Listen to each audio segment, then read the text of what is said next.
Bonjour et bienvenue dans votre maison de prière. Nous sommes ensemble maintenant depuis 3 jours. C'est notre 4e journée de jeûne, une semaine de jeûne pour entrer en possession de notre héritage. Et hier, on a passé un temps merveilleux dans la présence de Dieu en priant. C'était vraiment merveilleux. Je crois que plusieurs d'entre vous, vous avez été touchés par les moments qu'on a passés ensemble à prier. Et aujourd'hui, on va partager à propos de prendre possession de notre héritage financier. Plusieurs d'entre vous, vous avez des situations financières compliquées. Peut-être certains d'entre vous, vous faites face à des problèmes aussi qui sont intervenus, des événements qui sont intervenus comme ça, comme par exemple une perte de travail, comme des problèmes au niveau de la maison ou de la voiture qui n'avaient pas été prévus. Et parfois, il arrive des événements, des circonstances aussi qui nous mettent dans des défis financiers. Parfois, c'est simplement effectivement une perte de travail ou une recherche de travail qui commence à durer trop longtemps et parfois encore d'autres événements qui peuvent arriver dans la vie qui font que finalement, on a des problèmes financiers. Tout le monde peut rencontrer des problèmes financiers, mais la parole de Dieu a quelque chose à dire par rapport aux finances. Et c'est vrai que les finances, les histoires d'argent, ça a soulevé de grandes interrogations dans l'Église. Comme on dit, ça a fait couler beaucoup d'encre parce qu'on a vu 2 extrêmes au niveau de l'argent dans l'Église. On a vu des gens qui parlaient constamment d'argent, des gens qui prêchaient constamment sur l'argent, comme si l'argent c'était ce qui faisait avancer le monde. Et c'est vrai que l'argent a une grande part dans le monde. Et il y a aussi eu un autre extrême dans l'Église de gens qui ne parlaient absolument jamais d'argent et pourtant qui l'utilisent tous les jours dans leur vie quotidienne. On voit que Dieu n'a pas de problème avec l'argent. On voit même que Dieu aime l'or puisqu'il en a pavé les routes dans la Nouvelle Jérusalem. Donc Dieu n'a pas de problème avec l'or et l'argent. L'or et l'argent n'est pas sale, on le sait. Et la Bible déclare même que Dieu dit lui-même « l'or et l'argent m'appartiennent, ils sont à moi ». Par contre, on sait que c'est les motivations qu'il y a derrière. Alors, le cœur de Dieu par rapport à nos finances, Dieu veut nous faire du bien. Dieu a quelque chose à dire par rapport à l'argent. Dieu n'est pas muet par rapport à l'argent et par rapport à nos besoins financiers, à nos besoins personnels. Et pendant cette semaine, alors que certains d'entre vous, vous continuez à jeûner, à chercher les révélations du Seigneur, à vous approcher de lui, peut-être comme jamais auparavant, je suis convaincu que Dieu a des révélations à vous partager par rapport aux finances personnelles dans votre vie. Dieu est bon et on a partagé son amour. La 2e journée, on a vu mardi qu'il fallait recevoir cet amour. Dieu nous aime d'un amour extraordinaire, d'un amour éternel, il nous le dit. Et cet amour, il s'est manifesté en Jésus-Christ et il se manifeste aussi à travers une provision financière. Donc Dieu a quelque chose à dire par rapport à l'argent. Et lorsque Dieu a créé la terre et qu'il a mis l'or et l'argent sur la terre, son but, ce n'était pas qu'il y ait des enfants qui soient martyrisés, maltraités, qu'on fasse travailler des enfants dans les mines d'or ou dans des mines de diamants. Ça, c'est ce que le diable fait.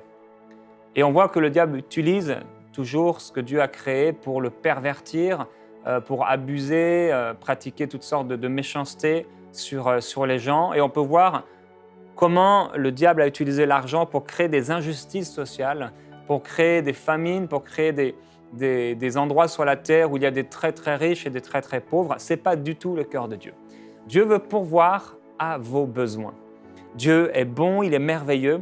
Et dans Galates au chapitre 3, au verset 13, on lit un passage super qui nous dit que Christ nous a rachetés de la malédiction de la loi, étant devenu malédiction pour nous, car il est écrit « Maudit est quiconque est pendu au bois », afin que la bénédiction d'Abraham eût pour les païens son accomplissement en Jésus-Christ et que nous reçussions par la foi l'Esprit qui avait été promis.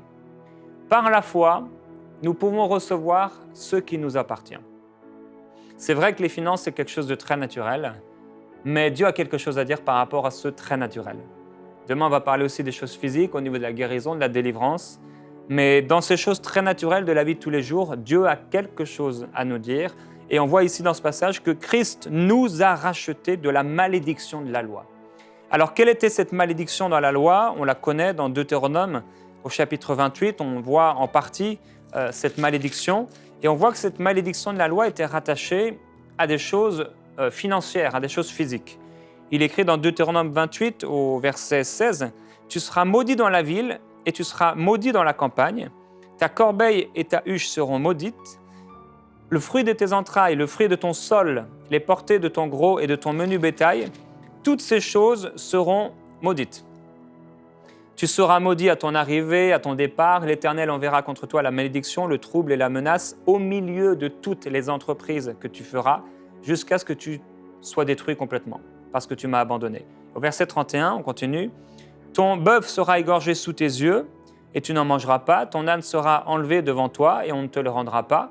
Tes brebis seront données à tes ennemis, et il n'y aura personne pour venir à ton secours. Au verset 33, un peuple que tu n'auras pas connu mangera le fruit de ton sol et tout le produit de ton travail, et tu seras tous les jours opprimé et écrasé. Ça, c'est la malédiction de la loi. Et on voit que ça s'attache à nos entreprises, donc entreprises financières, un travail bien sûr, et ça s'attache à nos productions. Ici, on parle de brebis. Aujourd'hui, ça ne nous parle plus beaucoup, sauf si on est dans le milieu de la ferme ou de l'agriculture. Mais c'est exactement la même chose pour nous aujourd'hui. La malédiction de la loi apporterait, si elle était encore effective dans nos vies personnelles, un manque. Elle apporterait le chômage, elle apporterait l'impossibilité de productivité, de produire quelque chose, elle apporterait le manque financier. Ça, c'est la malédiction de la loi. Mais gloire à Dieu, Christ nous a rachetés de la malédiction de la loi, et grâce au Saint-Esprit, par la foi, on peut se saisir de ce qui nous appartient. Tout est une histoire d'héritage, on l'a vu cette semaine. Quand Dieu a placé l'homme sur la terre, il avait créé tout l'environnement pour que cet homme puisse jouir de la vie, bénéficier de l'amour de Dieu.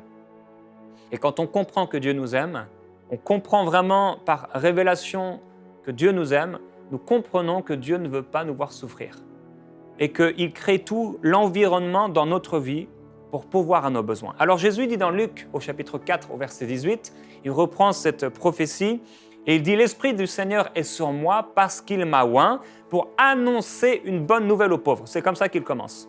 Puis il dit « Il m'a envoyé pour guérir ceux qui ont le cœur brisé, pour proclamer aux captifs la délivrance, aux aveugles le recouvrement de la vue, pour renvoyer libres les opprimés. » Ici, on voit plusieurs catégories de personnes qui peuvent se rejoindre. Si les malades sont guéris, c'est ce que dit Jésus ici, voilà, les aveugles vont recouvrir la vue. Si les captifs sont délivrés, si les opprimés sont finalement libres, quel est le bénéfice des pauvres? Si le malade est guéri, si le captif est délivré, si l'opprimé est libéré, qu'est-ce qui se passe? C'est quoi le contraire de la pauvreté? On comprend que le contraire de la pauvreté, c'est l'abondance.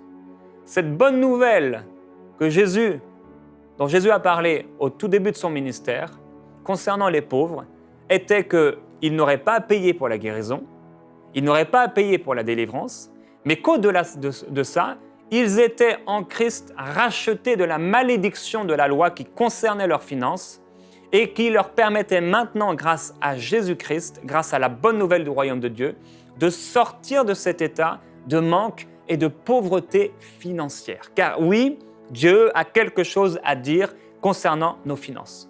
Dans Luc au chapitre 7 au verset 22, quand il y a des disciples de Jean qui vont venir, Jean se posait des questions et Jésus dit « Allez rapporter à Jean ce que vous avez vu et ce que vous avez entendu. Les aveugles voient, les boiteux marchent, les lépreux sont purifiés, les sourds entendent, les morts ressuscitent. La bonne nouvelle est annoncée aux pauvres. » Alors, on ne sort pas du jour au lendemain d'un état de pauvreté. C'est pourquoi ici Jésus parle d'une bonne nouvelle qui est annoncée aux pauvres. Comme je l'ai dit, ils n'ont plus besoin de payer. Donc ce n'est pas seulement les riches qui vont pouvoir bénéficier des produits, des médicaments de l'époque, mais c'est ouvert à tous. Mais en plus de cela, ils vont pouvoir sortir de leur état, de leur statut de pauvreté. Et sortir de la pauvreté, parfois, on le sait, ça prend du temps. Quand on comprend les principes de la parole de Dieu, on comprend l'amour de Dieu déjà, on comprend qu'il veut pouvoir à nos besoins, on commence à mettre en application ces principes, et alors nous sortons de cet état de pauvreté. Dans 2 Corinthiens au chapitre 8 au verset 9, il est écrit « Car vous connaissez la grâce ». La grâce, c'est la bonne nouvelle.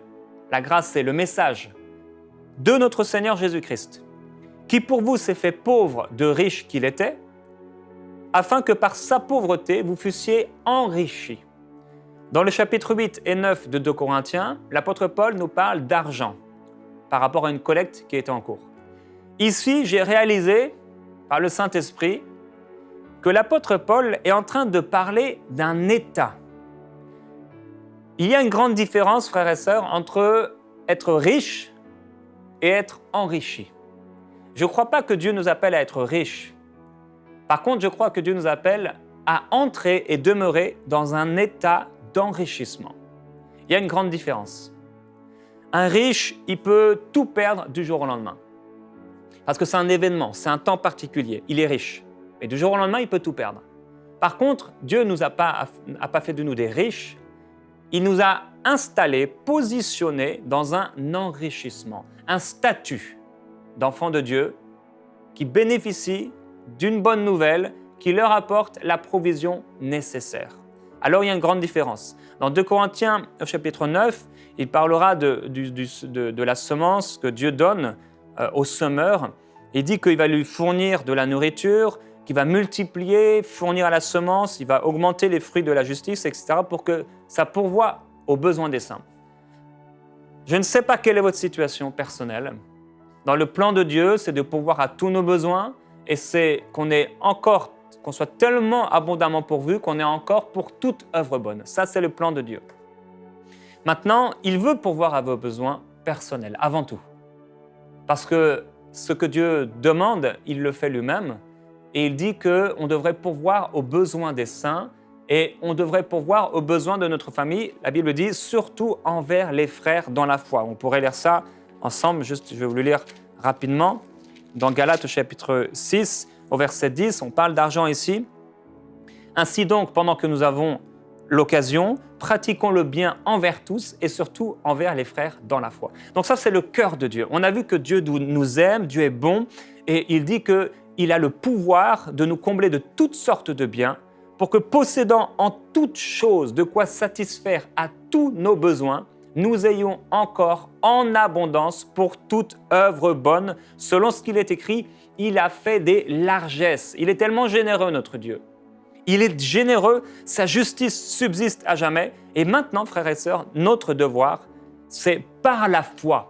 Pas parce que quelqu'un m'appelle pour m'offrir un travail, pas parce que quelqu'un m'appelle parce qu'il va me donner 10 000 euros, 10 000 dollars ou 500 000 francs CFA, pas parce que quelqu'un me propose une offre particulière ou parce que je reçois un héritage, mais je le fais sans voir quoi que ce soit. Je m'approprie par la foi cette bonne nouvelle de Jésus-Christ et il y a aussi tout des choses à faire comme appliquer bien sûr les promesses, les principes de la parole de Dieu. Donc, premièrement, Dieu donne au semeur de quoi semer et du pain pour sa nourriture. Donc, la première chose à faire dans nos cœurs, une décision à prendre, je dois être un semeur. Et pendant ce temps de prière, on va prendre cette décision d'être un semeur. Donc, Dieu veut qu'on puisse semer. Dieu veut qu'on puisse entrer dans cet état spirituel d'enrichissement.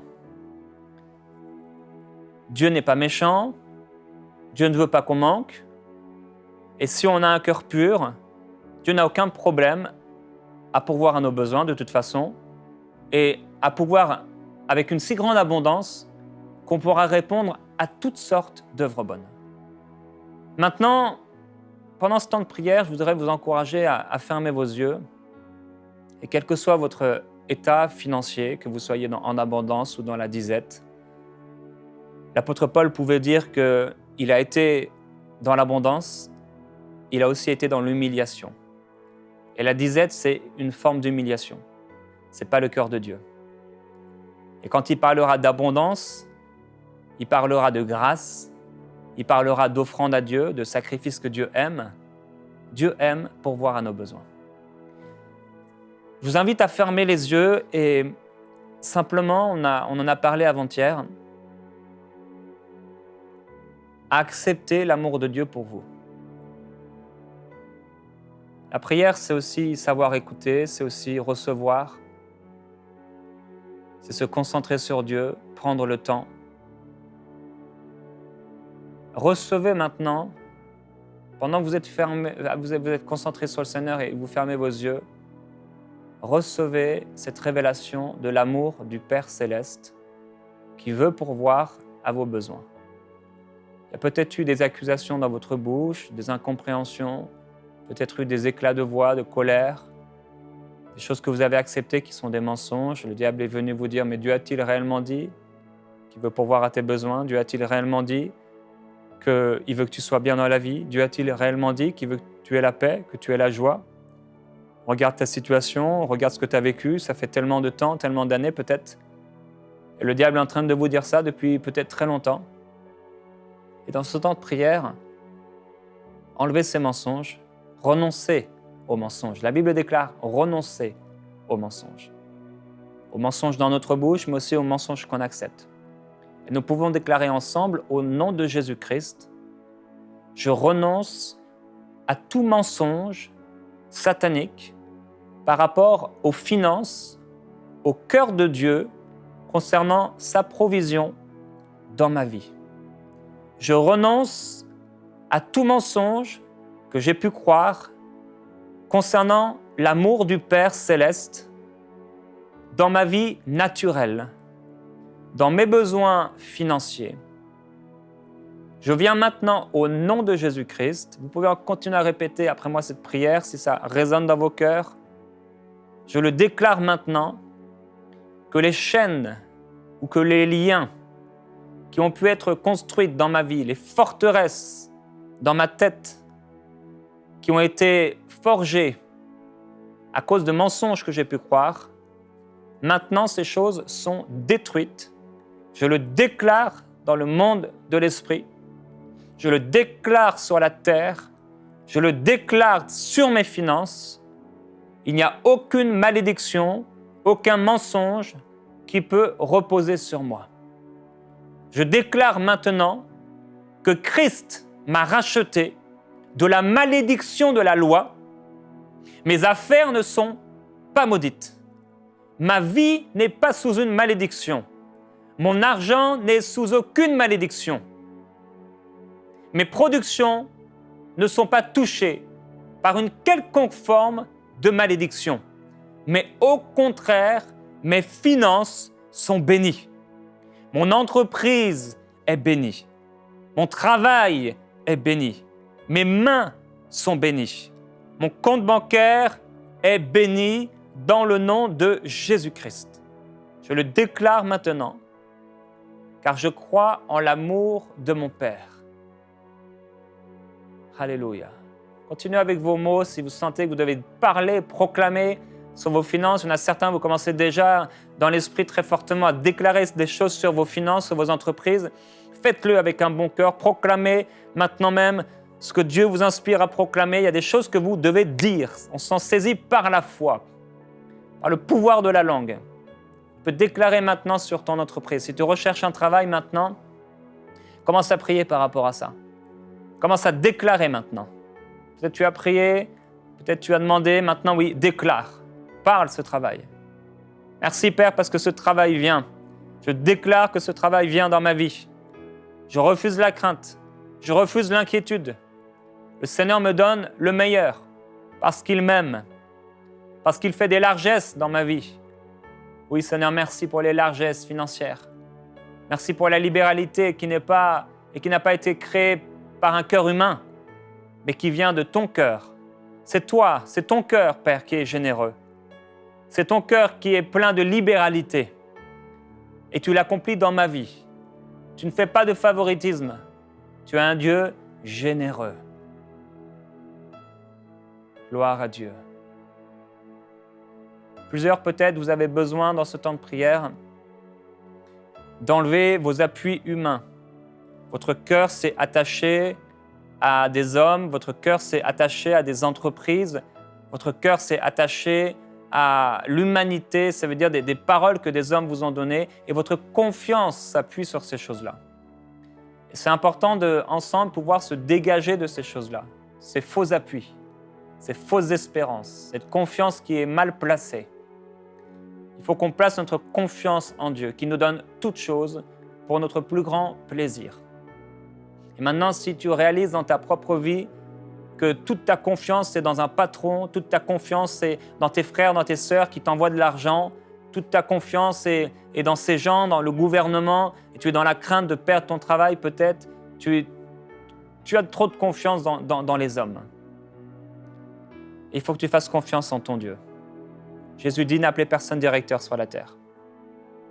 Dans le sens où c'est pas eux, c'est pas lui ton directeur.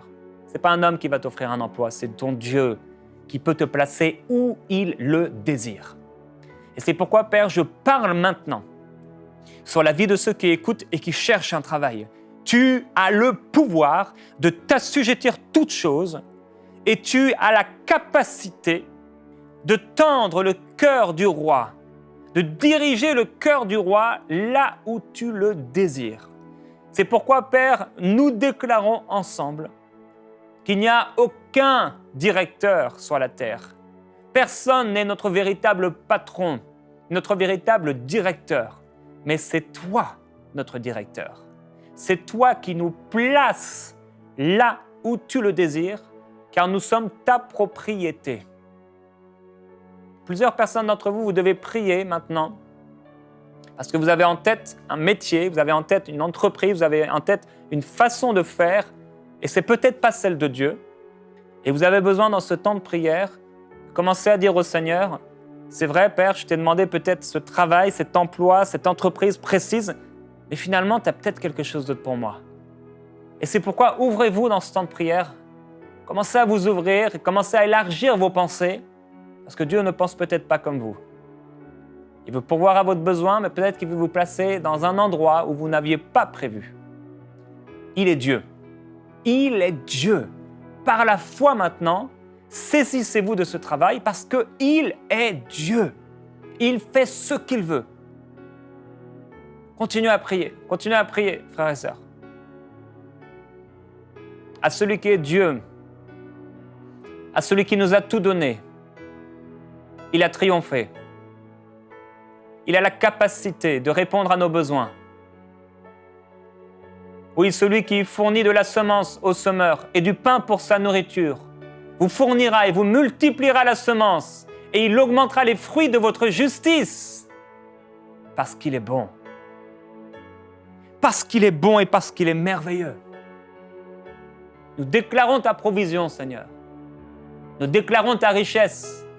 Et frères et sœurs, maintenant, on va prendre possession de ce qui nous appartient.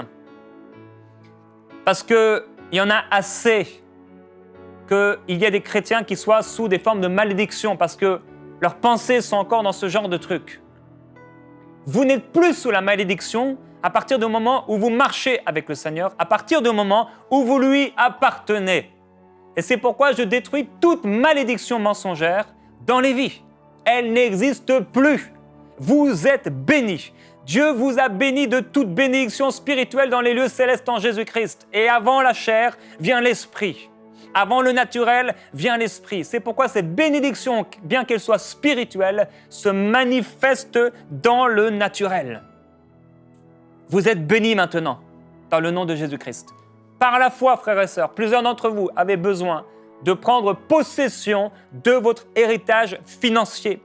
Maintenant, vous pouvez déclarer que Christ, qui, dans toute sa richesse, s'est fait pauvre en venant sur la terre comme une faible plante, maintenant, il vous a enrichi. Déclarons ensemble qu'il nous a enrichis. Père, je te glorifie, je te remercie pour ta parole, parce qu'elle vient nous éclairer. Ce monde est un monde où les gens se couchent tard le soir, en vain. Ils se lèvent tôt le matin, en vain. Mais toi, dans le sommeil, tu donnes à tes bien-aimés la paix, la joie, toutes sortes de grâces et de bonté. Tu déclares aussi que nous devons travailler avec nos mains, œuvrer de tous nos cœurs, nous offrir entièrement à toi. Et au-delà de tout cela, au-delà de toutes ces lois du travail, toutes ces lois, ces principes que tu nous as donnés dans ta parole, tu déclares que tu nous as enrichis. Je déclare sur ma propre vie, je déclare sur chaque oreille qui écoute maintenant, que tu l'as enrichi en Jésus-Christ.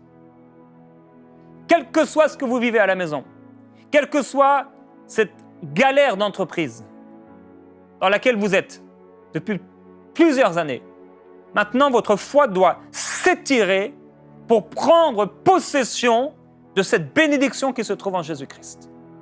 Nous déclarons, Seigneur, que tu nous as positionnés dans un état, non pas de riche, mais d'enrichissement. une position spirituelle où nous sommes enrichis en Jésus-Christ.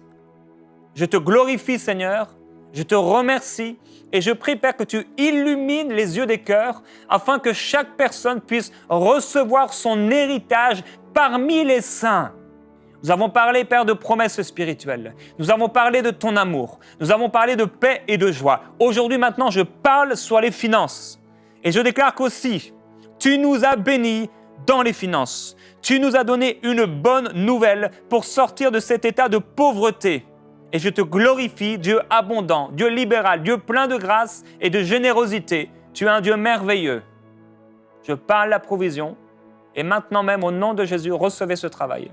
Recevez cette provision financière. Recevez, ce n'est pas tout le temps de l'argent, ça peut être une maison, ça peut être une voiture, ça peut être un bien particulier. Recevez-le maintenant au nom de Jésus-Christ. Je le déclare sur vous. Recevez par la foi. Plusieurs personnes, vous avez maintenant des images dans votre cœur, des choses, peut-être un nom d'entreprise, vous sentez une inspiration pour faire quelque chose, notez-le maintenant et faites-le. Le Saint-Esprit parle maintenant. Ouvrez votre cœur. Ouvrez votre cœur. Saint-Esprit, dirige-nous. Dites-lui, dirige-moi, Saint-Esprit. Concernant les finances dans ma vie, c'est ton argent. Dirige mon cœur. Dirige mon cœur. Dirige mes pensées, s'il te plaît. J'appelle la sagesse et l'intelligence divine dans ma vie. Je les appelle. Vous êtes les bienvenus dans ma vie. Sagesse divine, intelligence divine, direction divine. Glorieux Jésus-Christ. Nous t'adorons. Alléluia. Recevez par la foi, frères et sœurs. Je vous encourage à nous contacter quand vous allez voir cette promotion, quand vous allez recevoir ce nouveau travail. Il est à vous, croyez que vous l'avez reçu, Jésus dit, et vous le verrez s'accomplir. Et contactez-nous pour nous envoyer vos témoignages. Ça va encourager d'autres aussi à s'élever dans la foi parce que tout est possible à celui qui croit. Et c'est la parfaite volonté de Dieu pour vous de pourvoir à tous vos besoins. Je vous dis à demain dans Prière Inspirée, frères et sœurs. Vous êtes bénis dans le nom de Jésus-Christ. Envoyez-nous vos sujets de prière à prière@enseigne-moi.com.